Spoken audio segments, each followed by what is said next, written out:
Shalom Bapak Ibu Saudara yang diberkati Tuhan, kita bersyukur bisa berjumpa kembali di dalam ibadah tengah pekan kita pada kesempatan ini. Saudara, sebelum kita memulai memuji Tuhan dan mendengarkan firman Tuhan, saya mengajak kita bersama-sama tundukkan kepala kita dan kita berdoa. Bapa di surga, kami bersyukur untuk malam hari ini sebab kami semua diizinkan untuk bersama-sama beribadah di tengah pekan ini. Biarlah Tuhan ketika kami memuji dan membesarkan nama Tuhan, sungguh kami bisa merasakan Allah yang hidup hadir di tengah-tengah kami. Engkau memimpin kami semuanya Tuhan. Dari awal ibadah ini sampai pada akhirnya nama Tuhan dimuliakan. Di dalam nama Tuhan Yesus kami berdoa. Amin. Saudara yang dikasihi Tuhan, mengikut Yesus adalah keputusan kita ketika kita mengaku percaya pada Dia. Dan kemudian ketika kita menyerahkan seluruh hidup kita, itu harusnya menjadi sebuah komitmen kita yang hidup, yang terus kita jaga apinya, supaya tidak akan pernah lekang oleh waktu yang kita sebut sebagai kesetiaan pada Tuhan. Saudara, mari kita menyanyikan lagu ini dari hati kita. Mengikut Yesus keputusanku. Mengikut Yesus keputusanku, mengikut Yesus keputusanku, mengikut Yesus keputusanku, ku tak ingkar, ku tak ingkar.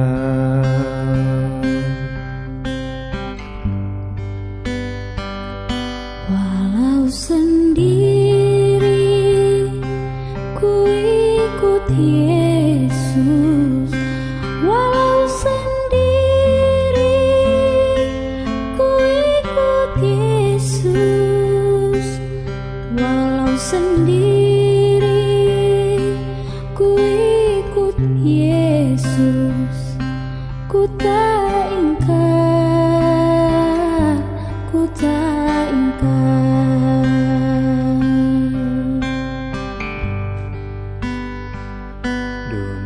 Di belakang, salib di depan. Dunia di belakang, salib di depan. Dunia di belakang, salib di depan. Ku tak ingkar, ku tak ingkar.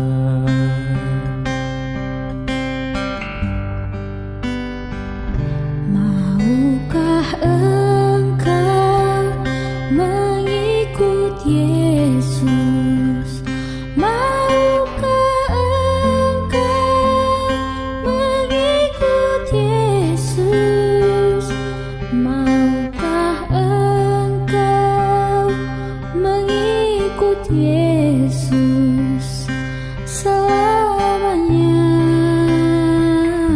selamanya.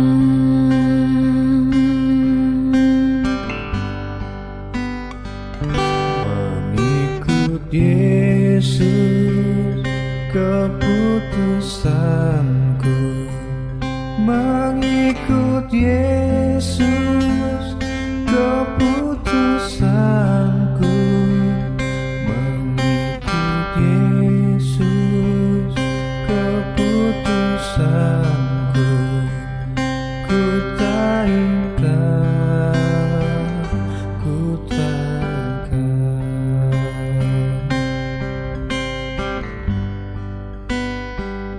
Walau sendiri ku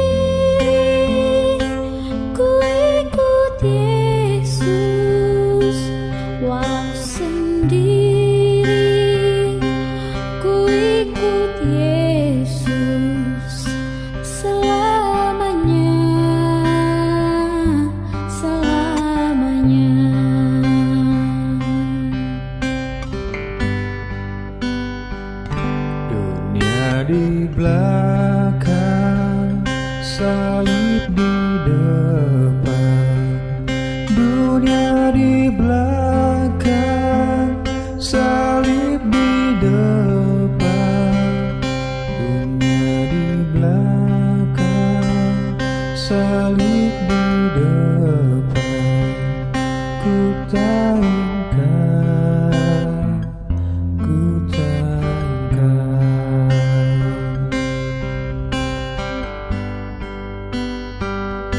Maukah engkau mengikut Yesus? Maukah engkau mengikut Yesus? Maukah engkau mengikut Yesus selamanya, selamanya?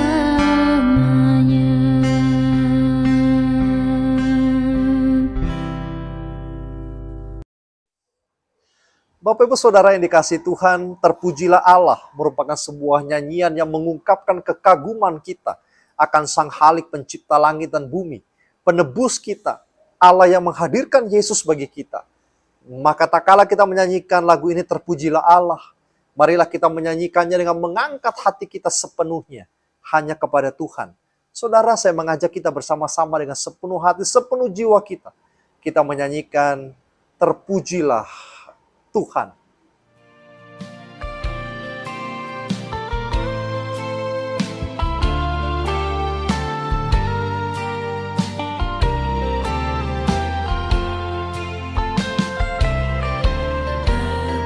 Pujilah Allah, hikmat-Nya besar, begitu kasih-Nya untuk dunia jemaat, sehingga diberilah putranya kudus, mengangkat manusia serta menebus.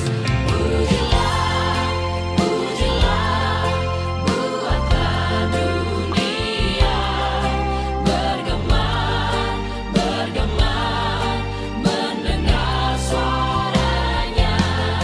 Dapatkanlah Allah demi putranya, dipuji padanya sebab hikmat-Nya.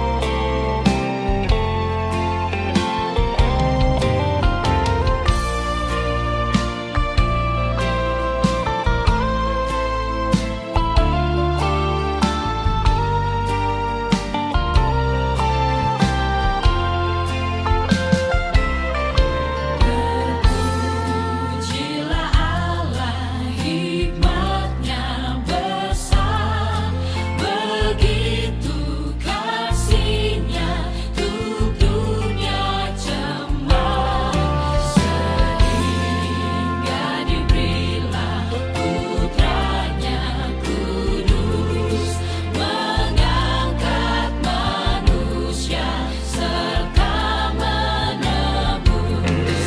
Pujilah, pujilah, buatlah dunia bergema, bergema, mendengar suaranya.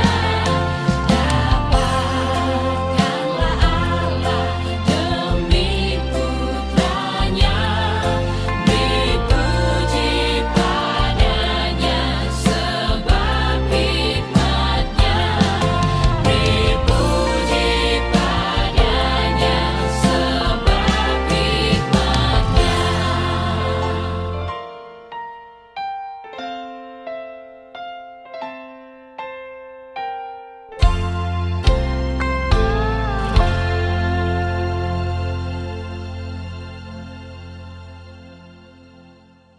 Saya mengajak setiap kita untuk bersama-sama membaca dan merenungkan firman Tuhan di kesempatan ini. Saudara, tapi sebelumnya kita akan bersama-sama berdoa, minta Roh Kudus pimpin kita. Agar pada malam hari ini, pada kesempatan ini, Tuhan berbicara kepada kita dan memberitahukan kita hal yang paling penting di dalam hidup saudara dan saya. Mari kita sama-sama tundukkan kepala kita dan kita berdoa. Bapa di surga, kami akan mendengarkan firman-Mu. Kami rindu Tuhan berbicara kepada setiap kami, tolong kami Tuhan. Supaya ketika kami mendengarkan firman, kami dibaharui oleh Roh-Mu yang kudus. Agar kami juga bisa mengerti dengan baik bahwa apa yang Tuhan inginkan kami lakukan di dalam kehidupan kami. Kami menyembah Engkau Tuhan. Kami ingin mengerti Engkau. Kami ingin mengenal Engkau. Berbicaralah Tuhan. Pakailah hamba-Mu yang hina ini untuk menyapa setiap saudara-saudara yang berada di balik layar handphone mereka, TV mereka, supaya melalui media ini, nama Tuhan kami tinggikan dan muliakan. Di dalam nama Tuhan Yesus, kami berdoa. Amin. Bapak Ibu Saudara yang dikasihi Tuhan, saya mengajak kita bersama-sama membuka Alkitab kita dari Markus pasal 1, Saudara. Markus pasal 1 ayatnya yang ke-40 sampai ayatnya yang ke-45. Saya akan membacakannya bagi kita sekalian. Firman Tuhan berbunyi demikian. Seorang yang sakit kusta datang kepada Yesus dan sambil berlutut di hadapan Tuhan, ia memohon bantuannya, katanya, "Kalau Engkau mau, Engkau dapat mentahirkan aku." Maka tergeraklah hati Yesus oleh belas kasihan.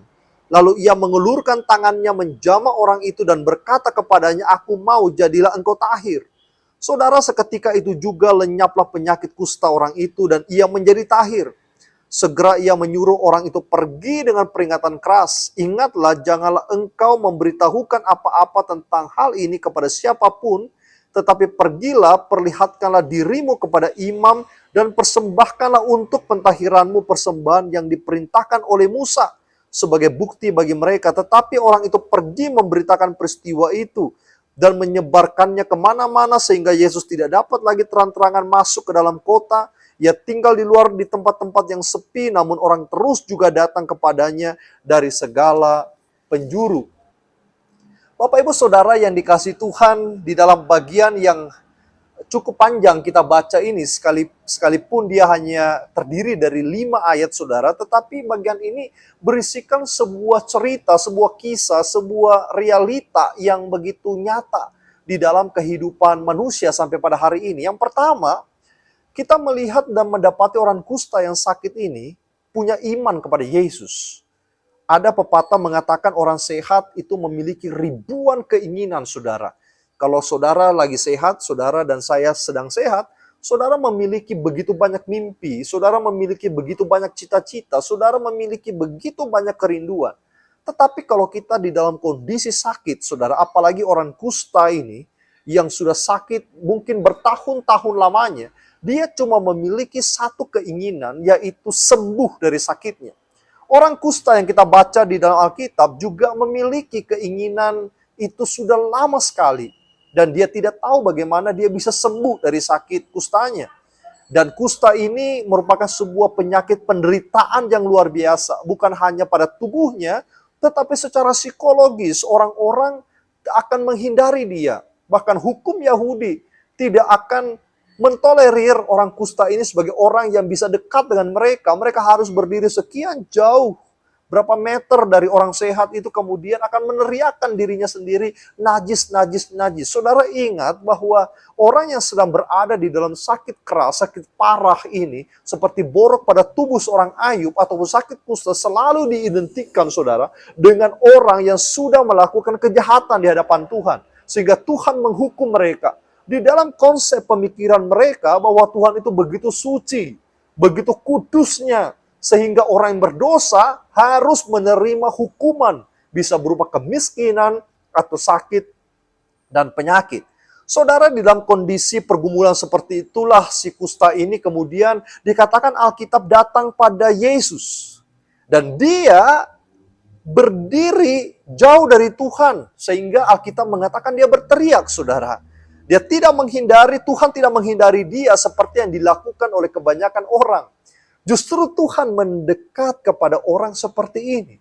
Saya mengingat ada sebuah kisah tentang Ibu Teresa di Kalkuta. Begitu banyak saudara orang menghindari orang-orang tuberkulosis, orang-orang yang berada di dalam sakit paru-paru yang akut.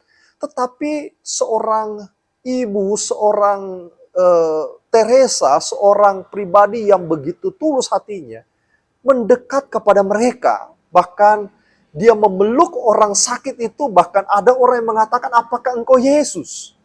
Saudara, apa yang dibutuhkan orang sakit adalah penerimaan. penerimaan dan juga kesembuhan, dan itu yang Yesus berikan kepada orang kusta ini. Saudara perhatikan ayat 41, Yesus mengulurkan tangannya dan kemudian menjamah orang itu. Iman orang kusta ini sedang berbicara bahwa kalau engkau mau Tuhan, engkau dapat menyembuhkan aku. Kalau engkau mau, engkau dapat menyembuhkan aku. Dengan pengertian, aku menyerahkan semua diriku ini kepada Tuhan. Aku memasrahkan apapun kehendakmu di dalam diriku ini, aku pasrahkan kepada engkau Tuhan. Dengan kata lain, dia menjadikan Tuhan itu tetap punya keputusan sendiri. Dia tidak memaksakan apa yang menjadi kehendak Tuhan. Dia tahu bahwa Tuhan tahu yang terbaik untuk bisa dilakukan Tuhan di dalam kehidupannya, saudara. Lalu apa yang terjadi di sini? Yang terjadi adalah Tuhan mau.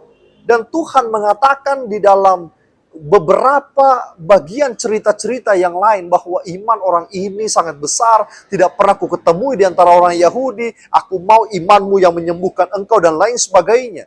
Dan Martin Luther pernah berkata bahwa iman adalah sesuatu yang tidak bisa saudara berdiri sendiri. Iman harus punya subjek, dan subjeknya ini harus tepat. Dan orang kusta ini memilih Yesus sebagai subjek daripada imannya. Dia faith-nya, dia faithfulness, dia sungguh-sungguh memiliki kepercayaan yang penuh kepada Yesus. Dan belas kasihan Yesus ini muncul karena ketergantungan mutlak seorang kusta ini kepada Tuhan. Dia tidak percaya separuh-separuh. Dia tidak berdoa seperti kebanyakan orang pada hari ini berdoa. Tuhan tolong saya, tetapi begitu bangun dari doanya, begitu sadar dari doanya, dia kemudian mulai ragu-ragu lagi. Mengandalkan orang lain dan lain sebagainya. Tuhan tidak akan jawab saudara ketika saudara masih menggenggam tangan saudara. Karena Tuhan akan bekerja, Tuhan akan turun tangan ketika saudara angkat tangan. Itulah yang dilakukan si orang kusta ini. Dia percaya 100% bahwa Tuhan akan melakukan mujizat kalau Tuhan mau. Saudara, inilah konsep iman yang benar bahwa Tuhan sanggup, Tuhan mampu. Bukan saya beriman maka saya pasti sembuh. Iman kita tidak membeli kuasa Allah, saudara. Iman berkisah tentang percaya dia mampu. Jadi iman tidak berdiri sendiri. Iman kepada Tuhan dan menyerahkan semuanya kepada Tuhan. Kalau Tuhan mau, Tuhan sembuhkan saya. Dan ketika orang kusta ini mengatakan begitu, dia sedang tidak memaksa kehendak Tuhan pada dirinya. Dia memohon belas kasih Tuhan. Saudara perhatikan. Kita mungkin beriman pada Tuhan, tetapi seringkali cara kita meminta, kita sedang memaksa Tuhan, merongrong Tuhan. Orang kusta ini tidak melakukan itu. Dia justru menunjukkan belas kasih Tuhan untuk saya. Dia seperti pengemis, saudara, yang datang pada Tuhan, meminta kepada Tuhan, tidak merasa diri sebagai pribadi yang layak untuk menerima, tetapi sebagai pribadi yang perlu dikasihani oleh Tuhan. Saudara, apakah selama ini iman kita sedang tepat di hadapan Tuhan? Apakah iman kita selalu berbicara bahwa itu yang saya inginkan? Lupa bahwa itu yang saya butuhkan.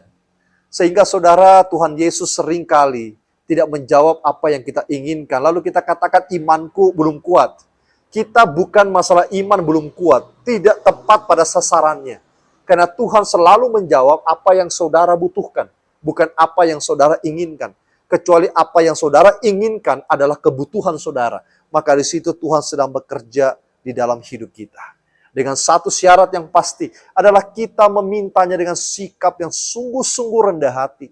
Sikap yang sungguh-sungguh menunjukkan bahwa Tuhan, aku minta belas kasih Tuhan. Maka di situ Tuhan akan bekerja di dalam kehidupan saudara dan saya. Saudara, apakah iman kita juga adalah iman yang bergantung mutlak kepada Tuhan?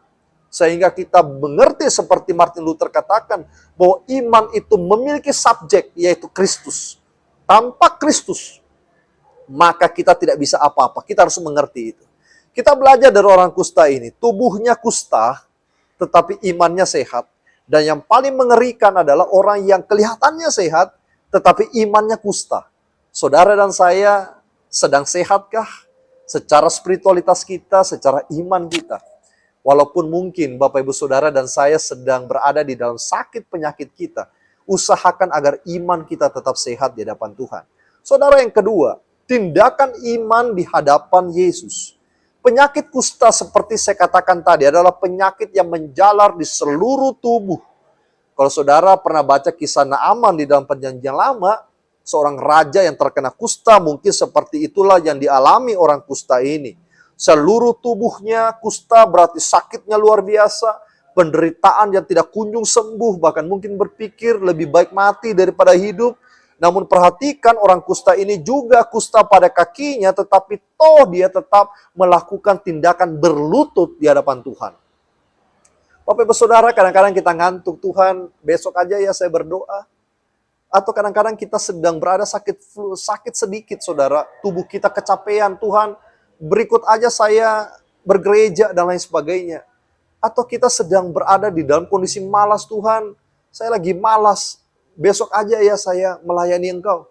Atau kita sedang holiday, kita berkata Tuhan ini hari holiday saya, pas hari Minggu Tuhan saya tidak bisa bawa keluarga saya ke gereja, nanti aja ketika saya pulang di kota asal saya. Dan lain sebagainya, kita punya begitu banyak alasan di hadapan Tuhan. Orang kusta ini memiliki kusta di kakinya, tetapi dia memakai bagian tubuh yang sakit ini untuk berlutut di hadapan Tuhan. Saudara, ada seorang ibu yang gemuk, kakinya juga tidak begitu bagus saudara. Tetapi dia berkata bahwa setiap malam ketika dia berdoa, dia berusaha memakai lututnya untuk berdoa pada Tuhan. Saudara, tidak harus kita mengikuti seperti itu. Tetapi yang saya maksudkan adalah berani enggak kita tekun, kita memberikan apa yang kita punya, kita memberikan semuanya kepada Tuhan. God is everything bagi kita. Kita taruh di hadapan Tuhan, kita berjalan bersama Tuhan atau tidak, saudara. Orang kusta ini berani. Dia paham benar bahwa imannya sudah benar. Tetapi dia juga tahu bahwa iman saja, faith saja tidak cukup. Tidak enough. Maka apa yang dilakukan? Yang dilakukan adalah tindakan yang sungguh-sungguh minta, berusaha dengan apa yang dia punya di hadapan Tuhan. Ini yang Yakobus katakan, bahwa iman tanpa perbuatan adalah mati. Orang kusta ini tidak hanya percaya, tetapi dia melakukan sesuatu. Kalau seseorang mengaku beriman pada Tuhan, maka ia akan menyerahkan seluruh hidupnya kepada Tuhan. Sebab apa? Sebab ia percaya dan tidak pernah ragu akan campur tangan Tuhan di dalam kehidupannya.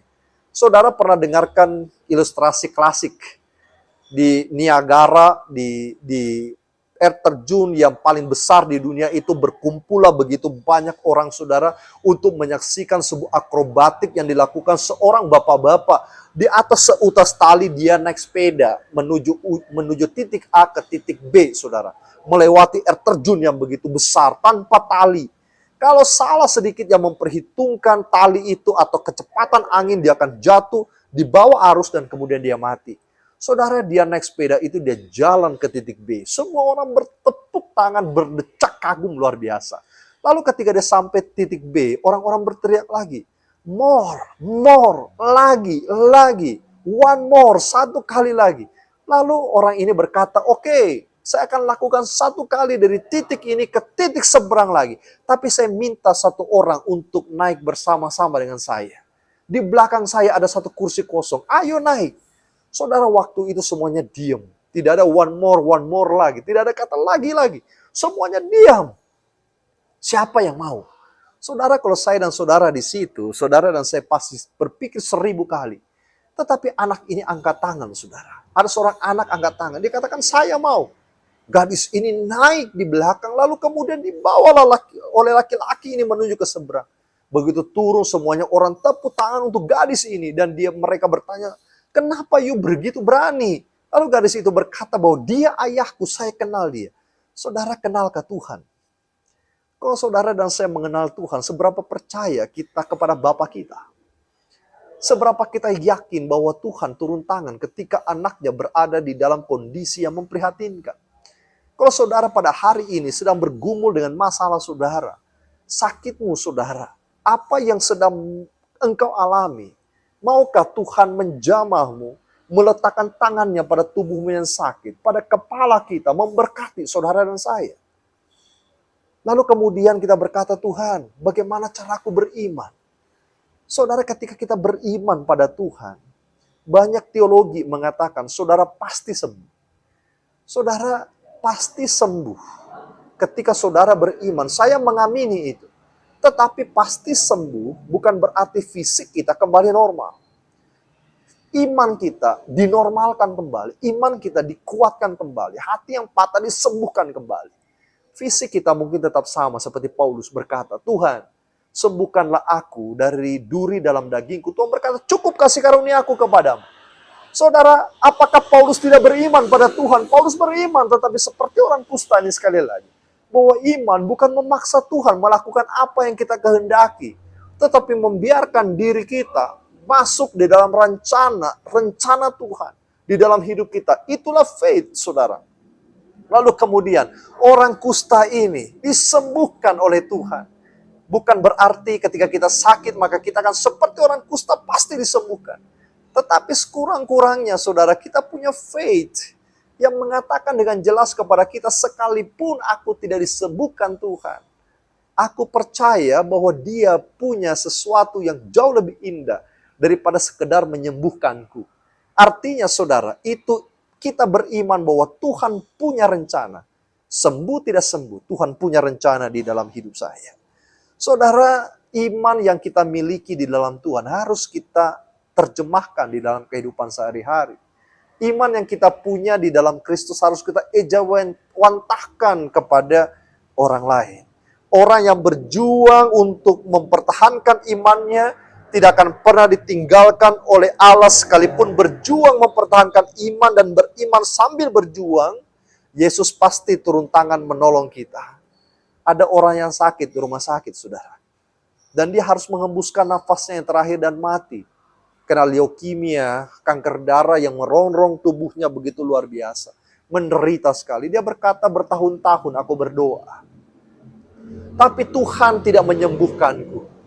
Tapi Dia menjawab doaku. Dan orang itu berkata, aku ingin seperti Paulus berkata, di dalam kelemahankulah aku menjadi kuat. Artinya, saudara, Tuhan tahu apa yang sedang Dia lakukan. Dan orang sakit itu mengerti Tuhan tahu apa yang Tuhan lakukan. Sekalipun hidup sudah di ujung tanduk, tetapi dia berkata ada sukacita yang tidak bisa kugambarkan dengan kata-kata. Lebih daripada kesembuhan, sukacita itu begitu besar di dalam hidup saya. Saudara, tidak ada salahnya kita beriman pada Tuhan. Kalau Tuhan mau sembuhkan, Dia sembuhkan. Kalau Tuhan belum menyembuhkan, Dia belum menyembuhkan. Kalau Tuhan berkata tidak, saudara tetap punya faith bahwa Tuhan punya rencana di dalam hidup saudara. Orang kusta ini adalah orang yang disembuhkan Tuhan. Orang yang dipulihkan Tuhan. Dia pergi menyampaikan kesaksian kemanapun. Padahal Tuhan berkata jangan ngomong-ngomong dulu. Tetapi luapan ekspresi manusia yang bersyukur itu adalah memberitakan pekerjaan Tuhan yang ajaib kepada orang lain. Dan saksi itu, berita itulah yang kusampaikan kepada saudara. Bahwa Tuhan masih bekerja di dalam hidup saudara sampai pada hari ini. Tuhan masih ada dan mau melakukan sesuatu bagi hidup saudara. Tetap beriman, tetap percaya, tetap memegang teguh tangan Tuhan. Tuhan Yesus memberkati kita semuanya. Saudara, saya mengajak kita tundukkan kepala kita dan kita berdoa. Bapa di surga, terima kasih banyak untuk malam hari ini. Sebab firman-Mu sudah berbicara kepada setiap kami. Dan biar firman-Mu ini menjadi rhema yang kami imani dan amini setiap waktu di dalam hidup kami. Engkau berkati setiap pendengar pada malam hari ini, pada hari ini. Mereka yang terbuka hati untuk percaya Tuhan. Mereka yang sakit Tuhan sembuhkan. Mereka yang berada di dalam pergumulan Tuhan berikan mereka solusi. Dan nama Tuhan ditinggikan, dimuliakan. Terpuji nama Tuhan. Di dalam Yesus Kristus, Tuhan dan Juru Selamat kami semua sudah berdoa. Amin.